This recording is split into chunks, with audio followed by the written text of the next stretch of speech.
y'all. I need to hurry up because my baby is asleep right now, but she ain't gonna be asleep for that much longer, so let's hurry this up. This is my 35 to 39 week update, or not update, but symptoms. As y'all can see, I am no longer pregnant. Dang. I am no longer pregnant. I had my baby a little over a week ago on October 20th. So I made it to 39 weeks pregnant and 3 days. So first things first, stretch marks. I showed y'all, I don't know if it was the last video or the video before that. I think it was the video before that. Where I got a little tiny stretch marks around my belly button. Y'all can't see it right now because I have on my waist trainer. Really, it's not even a waist trainer. This is a postpartum belly wrapping set thingy. It's really 3 whole pieces to this, but I will be showing y'all my belly progression throughout pregnancy, and I'll also be showing y'all my postpartum body too. So y'all gonna be able to see how good this thing works. Next is cramping. It kind of feels like period cramps. Ladies, y'all already know how that is. I would feel them in my front, like lower half down here, and I will also feel them in my lower back, and that shit hurt, but it's all part of the plan. I also had back labor, meaning that I felt most of, like when I was in labor, I felt most of my contractions and stuff in my back.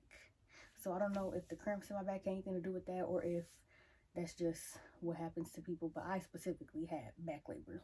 Next is the Braxton Hicks contractions, those fake contractions that like prepare your body for the real ones.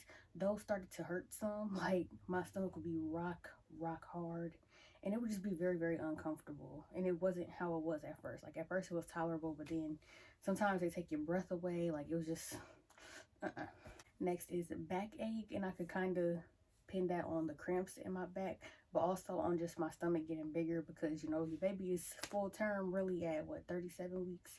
So 37, 38, 39 weeks, homegirl was just in there like building fat mostly. I mean, there's still other stuff going on too, but it was mostly just her gaining weight, which she was only 6 pounds and 2 ounces at birth, but that's extra weight regardless. So it was hurting my back. Peeing all the time. It don't matter if I just use the bathroom and then I go sit down, like it feel like I have to use the bathroom again. Like you can never fully empty out your bladder. I just heard her on the baby monitor. Okay, next is I started having like cravings pick back up. Like I don't know, for whatever reason, cereal just tasted so, I'll cuss. Cereal tasted so good during them 35 to 39 weeks. Like I was eating all the cereal in the house. Like we had to keep buying milk within like every week because I was eating that much cereal. Also boiled eggs. I didn't even like boiled eggs before I got pregnant, but now I eat boiled eggs. So next is acne. As y'all can see, these little dark spots right here, those started appearing as, you know, the hormones got to hormoning. So I've never had a problem with acne before. So it was definitely weird for me, but I mean, it is what it is, you know. Homegirl's still cute. Dizziness. Sometimes, you know, sitting up, sitting down too quickly, you know, you'd be like, wait a minute. Hold up. Wait a minute. It's a 22. Okay, let me go playing. Hold up. Wait a minute. It's a 22. Pew, pew, pew. Pew, pew, pew. But yeah, just being careful moving around, because I just had to be careful moving around because sometimes it will feel like I'm seeing stars or something. But side note, if you see stars a lot during pregnancy, you need to go and check in with your doctor, because it could be a sign of preeclampsia. But I already got tested and all that stuff to do at my appointments, and I ain't had preeclampsia, so. Or also low iron. Oh my gosh, y'all, this one was so heartbreaking. The sleep insomnia was so bad, like so bad. I could not sleep through the night at all. Like I was going to wake up and I would have contractions when I would wake up in the middle of the night, and I would have to pee really bad. Come to find out, my doctor told me that the need to pee can cause contractions. So I was waking up in the middle of the night every night, like feeling like, oh shoot, it might be the time. Like once it got to like 37, 38 weeks, like I even had a moment where I thought I was going into preterm labor, and I had to go get checked out. But homegirl came at 39 weeks 3 days, so she was definitely full term. But just her moving around a lot, like it's just very uncomfortable trying to go to sleep. So full night's sleep did not happen. Like how people tell you sleep before the baby get here, because woo woo woo. Well, let me tell y'all this. I sleep better now with her here than I did during the end of my pregnancy. And honestly, it just has to do with finding a routine with your newborn and sticking with it as much as possible. Obviously, a schedule won't be that possible. She's only a week and 2 days old. But a routine, as in just like what you do when she does wake up, how to get her back to sleep, paying attention to times, that will help you out with sleeping. But I'm gonna have a video on how to survive the first 2 weeks with a newborn. So we still got this week to go through. I already done added notes from the first week, but we're gonna see what else I learned during this single mommy thing within this week. So yeah. So I did just mention that the baby be moving a lot, since it's closer to the end of your pregnancy and my baby dropped, like I said, she did not have a lot of room to move anymore. She's just steady growing and growing and running out of room. So I would feel movement in the same places in my stomach. So it would always be like a booty here, or sometimes it would be flipped around, a booty here, but her feet, so movement here, maybe an elbow or something down here, and hands over here. And I will feel her head in my vajayjay. lots of pressure in my vajayjay. Nesting. This is something that I did not know was a thing before I got pregnant, but I guess your body naturally just like kicks into mama bear mode with like protecting your baby and germs and all that stuff. So when I say I was in here cleaning the ceiling fan with Clorox wipes, like nesting is when you just want to clean in order to prepare for the baby to come, right? So I was just in here washing the walls, staying here, like it was a lot going on.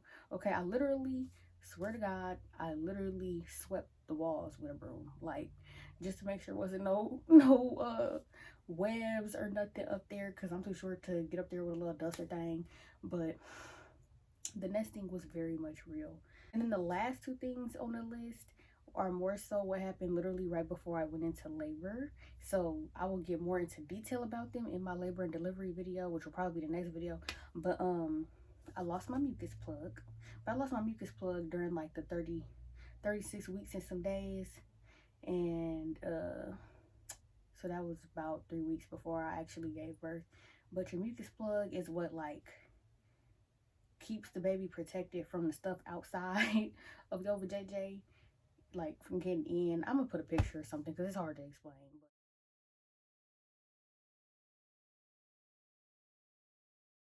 But yeah, I lost my mucus plug. That came out. So that's a sign that labor is near.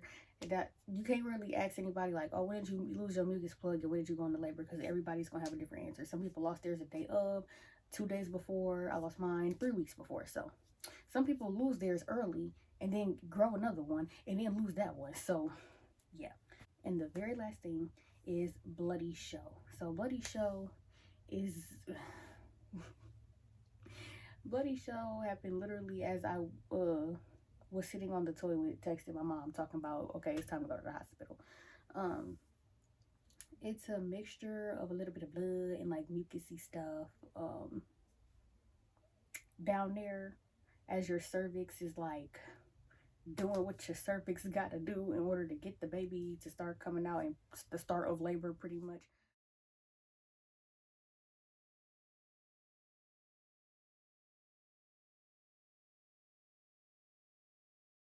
So yeah, bloody show, I think that happens for everybody before labor.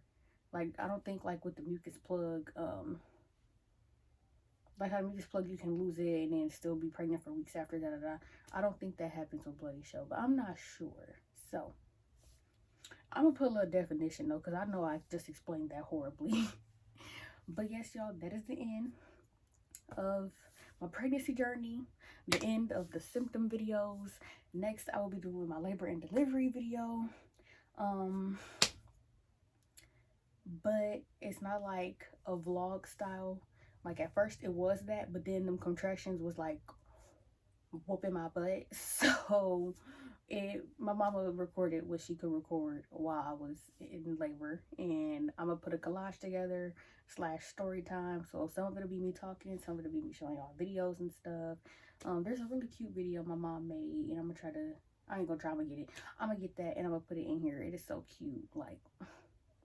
But thank y'all for watching, and thanks for being on my journey with me while I was pregnant, because you know it was a little lonely at times.